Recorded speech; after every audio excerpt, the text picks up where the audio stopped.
So जी गोष्ट आपल्याला मृत्यूशय्येपर्यंत घेऊन जाऊ शकते त्याविषयी सगळीकडे अगाध अज्ञान आहे. लोनवर घेतलेलं घर असतं, त्याचे हप्ते जात असतात. हप्ते हा एक फार महत्त्वाचा फॅक्टर आहे. काम आणि माझं खाजगी आयुष्य यांच्यामध्ये अगदी क्लिअर बाउंड्री होती.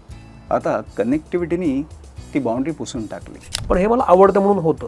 मग हा स्ट्रेस आहे की हे पॅशन आहे हे कसं ओळखायचं? आणि मग मी अनेकदा बघितलंय की ॲम्बिशियस लोकांच्या आयुष्याची पर्सनल लाईफची किंवा त्यांच्या हेल्थची लक्तर होताना मी बघितलेली आहे. मगाशी बोलतो तुम्ही कॉर्पोरेट ट्रेनिंगचा विषय घेतला, तर हा पण अलीकडच्या काळामध्ये खूप हास्यास्पद झालेला आहे. म्हणजे मी तो स्वतः अनुभवलेला आहे. आणि त्यामुळे मोबाईल युसेज हा एवढा डेंजरस आहे की कित्येक लोकांचं करिअर झोपवण्याची क्षमता त्याच्यामध्ये आहे. तर हे कुठं थांबणे सब्जेक्टिव्ह आहे मला माहिती आहे, पण त्याची काही एक व्याख्या आहे की बाबा असं काय झाल्यावर आपण थांबलं पाहिजे किंवा असं काही इंडिकेशन असतं का की थांबायचं कुठं, काय सांगा?